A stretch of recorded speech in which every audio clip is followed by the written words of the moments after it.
नमस्कार दोस्तों। हिंदुस्तान के राजनीतिक के अंतर्गत बाहुबलियों का खौफ जैसे कि बाजार में बढ़ते जा रहा है। ऐसा इसलिए हम कह रहे हैं क्योंकि जैसे कि हाल ही में बाबा सिद्दीकी के मर्डर के बाद लॉरेंस बिश्नोई का गैंग मर्डर का सारी जैसे कि जिम्मा अपने सर पर ले लेती है और फ्लो फ्लो में बिहार का एक जैसे कि पूर्णिया का जैसे कि निर्दलीय सांसद पप्पू यादव ट्वीट कर देते हैं ट्विटर पे, ये 2 टके के अपराधियों को हमको 24 घंटा का सरकार यदि हमें आदेश दे देता है तो ये गैंग का हम साफ कर सकते हैं। और ये ट्वीट इनको इतना जैसे कि भारी पड़ गया कि 90 के दशक में पप्पू यादव खुद जैसे कि बाहुबली के नाम पर प्रसिद्ध नेता सरकार के पास, गृह मंत्री के पास गुहार लगा रहे हैं कि हमें जान का जैसे कि खतरा है। एक बखूबी आप लोग को ये न्यूज के माध्यम से मालूम चल गया होगा कि पूर्णिया के निर्दलीय सांसद पप्पू यादव को लॉरेंस बिश्नोई के गैंग के द्वारा एक फोन किया जाता है और उस फोन में जैसे कि बोला जाता है कि तुम सुधर जाओ, नहीं तो जिस राह पर तुम चल रहे हो अगला जैसे कि टारगेट तुम्हारा ही है। लॉरेंस भाई, जेल से तुम्हें वीडियो कॉलिंग फोन किए थे, तुम फोन उठाने की कोशिश नहीं किया और तुम्हारे 10 जगह ठिकाना है और 10 जगह ठिकाना पर हमारा जैसे ऑलरेडी जैसे कि टारगेट जैसे कि फिक्स है। अगर तुम अपने रवैया को नहीं बदलते हो तो कहीं ना कहीं तुम्हें जैसे कि जान से मारने की धमकी, यानी कुल मिला के कहा जाए तो जान से मारने की धमकी जैसे कि मिल जाती है। दोस्तों बात क्या है, ये बात यहाँ तक बढ़ा गई बखूबी जैसे कि ये ट्वीट करने के बाद पप्पू यादव अगले दिन ही उनको जैसे कि आभास हो चुका था कि कहीं ना कहीं जैसे कि हमने ये गलत कर चुके इन लोगों के साथ पंगा लेकर। और एक न्यूज वाला जैसे कि बात को जैसे कि पूछता है तो जैसे रोक देते हैं कि उसके बारे में कुछ बात नहीं करना है। दोस्तों लॉरेंस बिश्नोई सिद्धू मूसेवाले को मर्डर करने के बाद, यानी कि सिद्धू मूसेवाले पंजाब का जैसे कि एक मशहूर सिंगर सिद्धू मूसेवाला का मर्डर करने के बाद लॉरेंस बिश्नोई का नाम जैसे कि मार्केट में खूब भयानक जैसे कि खिलता है और उनके जैसे कि main target as a Salman Khan है, क्योंकि जो जैसे कि धमकी सलमान खान को दिए हैं कि तुम जैसे कि बिश्नोई समाज से माफी मांगो तभी तुम्हारा भलाई है, नहीं तो जैसे कि अगला टारगेट तुमको हम छोड़ने नहीं जाएंगे। रीजन बनता है कि सलमान खान को मारने के पीछे की धमकी क्या है, तो हम साथ साथ मूवी जैसे कि सलमान खान शूट कर रहे थे और उस समय काला हिरन को, 2 काला हिरन को जैसे सलमान खान मार दिए थे, जो बिहान के समय में, सुबह के समय में ये मार्केट में जैसे कि चर्चा होता है कि सलमान खान जैसे कि 2 हिरन को मारती है। उससे जैसे कि बिश्नोई समाज के लोग जैसे कि केस करते हैं, जो केस अभी तक चलते आ रहा है 2004 से अभी तक। ऐसा इसलिए क्योंकि बिश्नोई समाज भगवान विष्णु का जैसे कि वंशज मानते हैं। वो लोग जैसे कि हिरन को जैसे कि भगवान के रूप में जैसे पूजने की कोशिश करते हैं और ये प्राकृतिक चीज को बहुत ज्यादा जैसे कि प्रोटेक्ट करते हैं, सुरक्षा करने की कोशिश करते हैं और वो लोग जैसे कि सलमान खान से बखूबी जैसे कि खौफा है। इसी मैटर को लेकर लॉरेंस बिश्नोई सलमान खान को जैसे धमकी देता है कि तुम जैसे कि माफी मांग, हालांकि माफी मांगने में क्या जाता है, लेकिन उनकी अपना जैसे कि मौलिक अधिकार के अंतर्गत स्वतंत्रता का अधिकार है, वो खुद जाने। लेकिन लॉरेंस बिश्नोई का जैसे कि दिक्कत तब है कि जब कोई भी व्यक्ति सलमान खान से नजदीकी बढ़ाता है तो उसको जैसे कि मारने की कोशिश करता है। क्योंकि हाल ही में हम लोग देख सकते हैं कि बाबा सिद्दीकी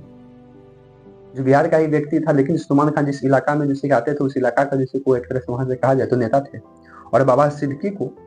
लॉरेंस बिश्नोई का गैंग जैसे कि मार देता है। ये पता नहीं लगता कि कौन मारा, लेकिन लॉरेंस बिश्नोई के गैंग मारने के बाद खुद ही जैसे कि मैसेज करता है कि हमने जैसे कि सलमान खान के करीबी होने की वजह से बाबा सिद्दीकी को हमने मारा। और ये मैटर जैसे कि मार्केट में जैसे उभरता है और अगला टारगेट जैसे कि पप्पू यादव, सॉरी सलमान खान है। लेकिन ये मार्केट जैसे कि सर्कुलेट करता है कि यही बीच में जैसे कि बिहार के जैसे कि मुंह बोले नेता, गरीबों का मसीहा कहा जाता है, हर मैटर पर जैसे कि दबा के अपना जैसे कि प्रस्ताव को रखते हैं और ये जैसे कि फ्लो में ये बात को बोल चुके हैं, फ्लो में ये बोल दी। क्योंकि अब पप्पू यादव का मानना है, पप्पू यादव जैसे कह रहे हैं कि ये जैसे पॉलिटिकल स्टेटमेंट था, ये पॉलिटिकल स्टेटमेंट में की हुई भी नेता जैसे कि अपना जैसे कि पक्ष को रखता है, तो हमने भी जैसे अपना पक्ष को रखा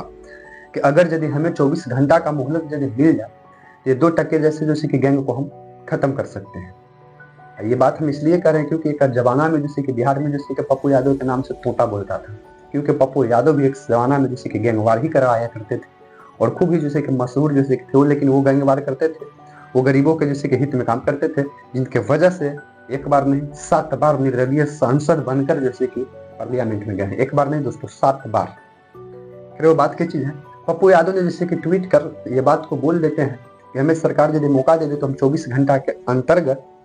लॉरेंस बिश्नोई 2% वाले लोगों को हम जैसे कि सफाया कर सकते हैं। तब के बाद से ये मैसेज जैसे कि बाजार में जैसे कि इतना भयानक जैसे कि फैलता है कि पप्पू यादव जैसे कि मोस्ट वांटेड जैसे कि लिस्ट में कर सकते हैं कि आ जाते हैं।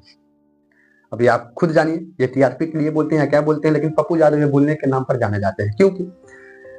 2000 जन अधिकार पार्टी जब वो बनाए थे तो मुख्यमंत्री के फेस थे, तब भी जैसे कि ऐसे ऐसे बात जैसे कि बोला करते थे कि हमें यदि मिल जाए तो हम करप्शन जैसे कितना दिन में खत्म कर देंगे। पप्पू यादव स्टेटमेंट के नाम पर जाने जाते हैं। इसका जैसे खूब बिहार के लोगों जैसे पप्पू यादव से जैसे परिचित है और ये जानते भी हैं कि पप्पू यादव का स्टेटमेंट जो होता है वो बोलते हैं, उस पर जैसे उतरने की कोशिश भी करते हैं। क्योंकि सारी कोई नेता जैसे कोरोना के समय में घर में बंद था, तो पप्पू यादव जैसे कि रोड पर जैसे कि सेवा कर रहे थे। जस्ट ही हाल ही में हम लोग देखेंगे तो बिहार के अंतर्गत जैसे कि बिहार जैसे कि राज्य का लगभग जैसे आधा जैसे कि इलाका जो था वो बाढ़ से पीड़ित था। सारी नेता जैसे अपने अपने जगह से कुछ कर रहे थे, लेकिन पप्पू यादव का खूब वीडियो जैसे वायरल हुआ, जिसमें गरीबों को पैसा बांटते हुए, अनाज देते हुए, चावल दाल वगैरह के नाम बांटते हुए पप्पू यादव चल रहे थे। लेकिन प्रश्न बनता है मेरे दोस्त कि अचानक ये बात अब पप्पू यादव को डर से क्यों बैठ गया। जो पप्पू यादव सरकार से सुरक्षा मांगने की कोशिश कर रहे हैं, बिहार के डीजीपी से, मुख्यमंत्री से, सबसे जैसे भेंट करके बोलते हैं कि हमको जैसे वाइस सिक्योरिटी की जगह पर हमको जेड सिक्योरिटी बनाया जाए। ऐसा इसलिए है क्योंकि कल ही के डेट में जैसे कि पप्पू यादव का जैसे कि फोन आता है, बोला जाता है कि जैसे कि लॉरेंस बिश्नोई के गैंग से हम बोल रहे हैं। लॉरेंस भाई ने आपको जैसे कि वीडियो कॉल किया था, आपने जैसे फोन रिसीव नहीं किया, तुम फोन रिसीव नहीं किया, और खुद पप्पू यादव जैसे कि पप्पू यादव के पीए के रूप में बात कर रहे थे, क्योंकि फोन जैसे कि पप्पू यादव ही उठाए थे और पीए के रूप में जैसे कि बात कर रहे थे और बोल रहे थे कि तुम जैसे तैसे जैसे कि स्टेटमेंट देते चलते हो, तुम सुधर जाओ। और इस प्रकार के मतलब स्टेटमेंट नहीं दो, नहीं तो अगला जैसे कि टारगेट तुम हो। ये मैसेज, ये धमकी मिलने के बाद पप्पू यादव का जैसे कि एक तरह से कहा जाए मनुष्य है ये भैया, कौन चाहता है कि अकालिक मृत्यु मरे। लेकिन पप्पू यादव का कहा जाए तो एक तरह से जैसे कि धड़कन जैसे कि तेज हो गया है और वो सरकारों से जैसे कि सुरक्षा जैसे कि मांगने की कोशिश कर रहे हैं। दरअसल अभी इस पर आप लोग जैसे कमेंट बताइएगा। एक तरफ जैसे कि पप्पू यादव के क्या फ्रॉड जैसे कि फोन आया कि क्या आया, फोन तो मालूम चलता है कि विदेश से आया था, लेकिन ये अलग बात की चीज है कि फोन कहाँ से आया था। लेकिन 100% सही है कि पप्पू यादव को जैसे धमकी मिला कि इसमें ये ऑन रिकॉर्ड कैमरा में जैसे कि ऑलरेडी जैसे कि वायरल हो रहा है। पप्पू यादव को जैसे कि धमकी 100% मिला है। इसमें आपकी क्या राय है जरूर बताने की कोशिश करिएगा, और इसी तरह के जैसे कि वीडियो लेकर हम जैसे कि आपके सामने जैसे कि आते रहेंगे। और आप सुन रहे हैं जैसे कि हमें नाम विमलेश कुमार हूँ। जय हिंद दोस्तों।